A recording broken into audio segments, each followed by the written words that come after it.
Bonjour tout le monde, bienvenue sur les ondes du Go Sport. Vous écoutez notre 31e podcast. Aujourd'hui, on va recevoir vos appels sur le Canadien de Montréal, l'une des formations les plus intrigantes dans la Ligue nationale de hockey. Est-ce que du côté de Claude Julien, on va laisser beaucoup de place aux jeunes joueurs de se développer lors de la saison 2019-2020? Qui va être le premier centre chez le Canadien? Est-ce que ça va être Max Domi, Jonathan Drouin, peut-être Jesperi Kotkaniemi? Donc, nous allons recevoir vos appels pour en discuter. Présentement, je suis avec Renaud Tremblay à l'autre bout du fil. Bonjour Renaud. Bonjour Hugo, ça va bien? Oui, toi? Oui, super. Donc, Renaud, aujourd'hui, on va parler du Canadien de Montréal. Premièrement, selon toi, Renaud, qui devrait être le premier centre du Canadien de Montréal cette saison?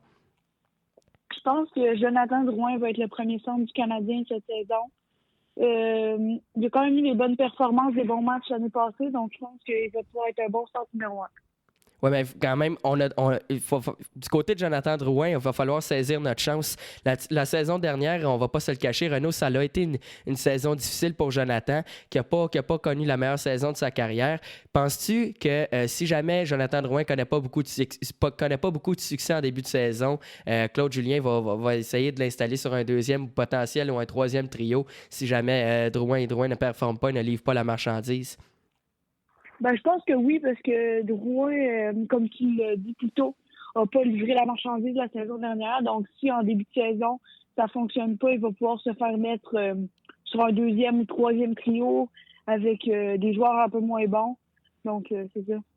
Oui, et là maintenant, j'aimerais qu'on parle de la place potentielle que les jeunes joueurs vont avoir chez le Canadien de Montréal. Jesperi Kotkaniemi, les Canadiens, c'est une formation avec beaucoup de jeunes joueurs, beaucoup de potentiel dans les prochaines années. Ça va être une des équipes les plus électrisantes, bien évidemment. Romanov, Cole Caulfield ne jouera pas cette année, bien évidemment, va rester à l'université cette saison. Mais est-ce qu'on va donner beaucoup de place à Jesperi Kotkaniemi? Va-t-il jouer sur l'avantage numérique? Les jeunes joueurs, comme je l'ai dit un petit peu plus tôt, Romanov, penses-tu, Renaud, que les Canadiens devraient laisser quand même beaucoup de place aux jeunes joueurs? Penses-tu que les joueurs devraient jouer un rôle important cette saison pour le Canadien? Ben, je pense que les jeunes joueurs vont devoir jouer un rôle important puisque c'est la relève. Donc, pour vous donner un exemple, il y a Ryan Peeling qui va sûrement être un partant cette saison. On a vu sa performance au dernier match de la saison l'année passée. Donc, un très bon joueur en perspective. Aussi Kotkaniemi qui a bien performé la saison dernière à sa première saison. Il a maturé, il a pris de la force physique. Donc, je pense que ça va être une bonne saison pour les jeunes joueurs du Canadien. Oui, effectivement, Renaud, c'est un bon point. Ryan Peeling, j'avais oublié de le mentionner, mais quand même 3 buts à son dernier match, dont un but en tir de barrage. Quand même, je pense que Ryan Peeling va probablement être un partant cette saison. Je pense qu'on peut s'attendre à un centre de 3e ou 4e trio de son côté. Kotkaniemi, selon moi, va jouer sur les 2 premiers trios cette saison. Est-ce que Max Domi va avoir la même production offensive qu'il a eu l'année dernière ou peut-être encore plus? Penses-tu, Renaud, que Max Domi va pouvoir aller chercher un 70 ou 80 points cette saison? Je pense que Max est capable de faire ça. C'est un bon joueur. Il a un très bon sens du jeu. Il est capable d'aller scorer. Donc, d'après moi, oui, il va pouvoir atteindre le plateau des 60-70 points. Renaud, si tu étais Claude Julien, est-ce que tu garderais la ligne finlandaise, là, comme on l'a dit, avec Artturi Lehkonen, Joel Armia et Jesperi Kotkaniemi sur un 3e trio qui a quand même connu beaucoup de succès à la fin de saison? Si j'étais Claude Julien, je l'essayerais en début de saison. On ne perd rien à l'essayer dans les matchs pré-saison et dans les premiers matchs.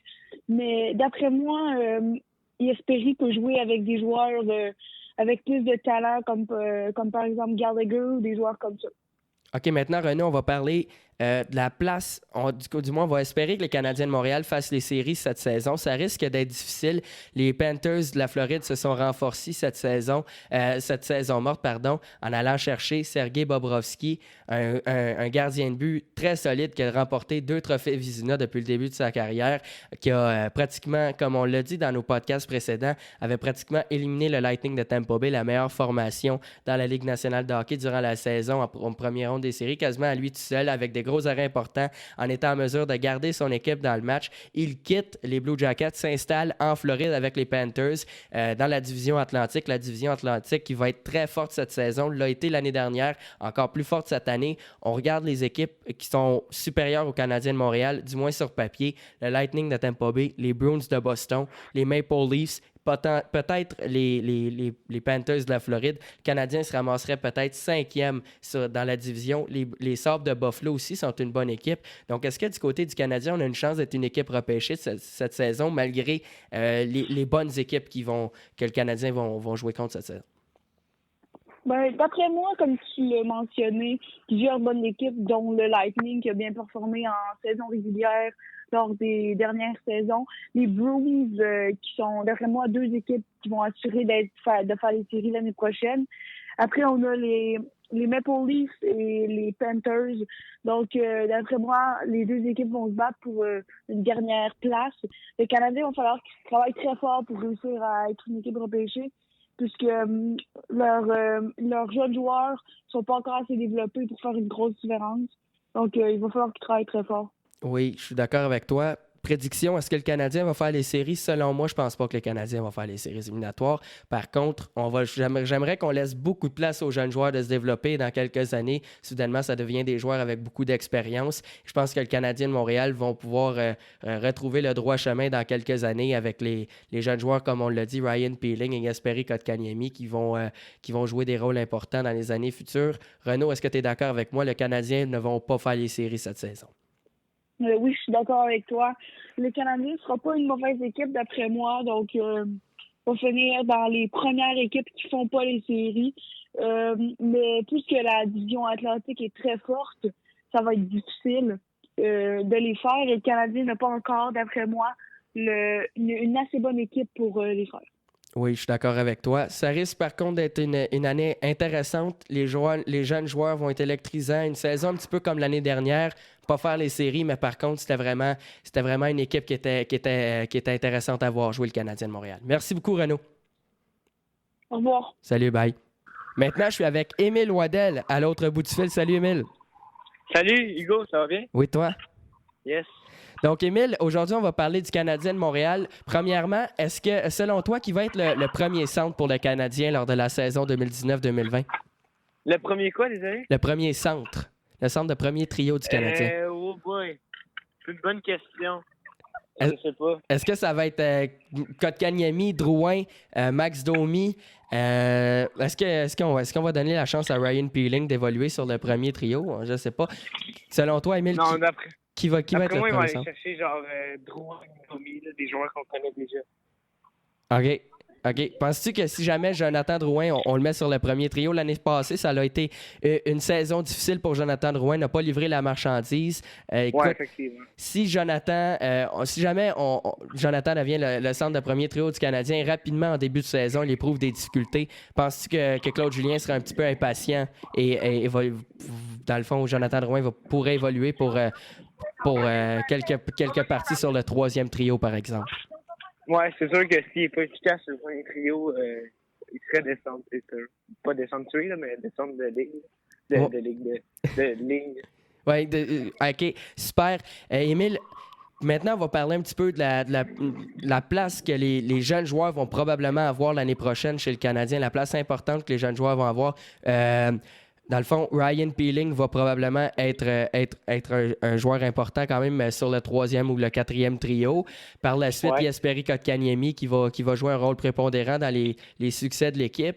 Penses-tu que c'est important pour le Canadien de développer les joueurs et de donner beaucoup de temps de jeu aux jeunes joueurs comme Jesperi qui va probablement jouer sur l'avantage numérique l'année prochaine? Ben, c'est sûr que oui, parce que justement, c'est des jeunes joueurs, c'est pour les développer pour le futur. Puis ils peuvent être bons, même s'ils sont jeunes aussi, là. Maintenant, on va parler un petit peu. La division Atlantique cette saison va être très forte, Émile. Les Panthers de la Floride sont rendus très bons. Le Lightning de Tampa Bay, les Maple Leafs, les Bruins. C'est de la division Atlantique, c'est la division la plus forte dans la Ligue nationale de hockey. Le Canadien évolue dans cette division aussi. Est-ce que ça va être difficile pour les Canadiens, selon toi, de faire les séries éliminatoires cette saison? Ben, probablement, là. En plus, je sais qu'on est un peu en reconstruction. Fait que Oui, c'est vrai. sûr que ça va être difficile, ouais. Oui, c'est vrai. Et là, on regarde ça. Le Lightning est meilleur sur papier clairement que le Canadien. Les Bruins de Boston sont meilleurs sur papier que le Canadien. Les Maple Leafs aussi. Donc là, il ne reste pas beaucoup de place pour le Canadien si jamais on va être une équipe repêchée. D'autant plus que les Panthers de la Floride vont pouvoir compétitionner facilement dans la division Atlantique avec l'addition de Sergei Bobrovsky. Il y a aussi les Sabres de Buffalo qui pourraient être très forts cette saison. Donc, Émile, est-ce que tu penses que les Canadiens de Montréal vont faire les séries éliminatoires cette année? Est-ce que tu penses que quoi, je m'excuse? Les Canadiens de Montréal vont faire les séries éliminatoires cette année. Ben, ils pourraient le faire de peu, mais d'après moi, ça va être difficile, là. Selon toi, ça va être plus une saison comme on a eu cette année. Les Canadiens ne vont pas faire les séries, mais on va quand même être une équipe intéressante à avoir joué durant la saison. Ouais. Oui. Ben, ça fait quand même des belles victoires, là, mais pas une saison sérieuse. Oui, OK, super intéressant. Carey Price va-t-il livrer la marchandise? Saison un petit peu plus difficile pour lui. C'est sûr que la défensive du Canadien, c'est un gros point faible. Penses-tu que Carey Price va être en mesure de rebondir cette saison? Ben, j'espère, mais réellement, c'est quand même un bon gros jeu. Fait que c'est sûr que c'est pas un 2 pique, là, mais j'espère qu'il va bien jouer, là, puis qu'il va se relever, là, parce qu'on a besoin de lui, là, le Canadien. Excellent. Merci beaucoup, Émile. Bien, Salut, bye. bonne fin de vidéo. Bye.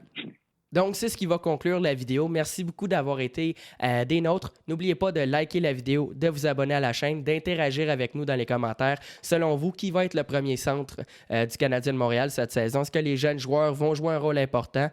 Du moins, moi, je l'espère. Et est-ce que les Canadiens vont faire les séries éliminatoires? Inscrivez ça dans les commentaires. Merci, au revoir.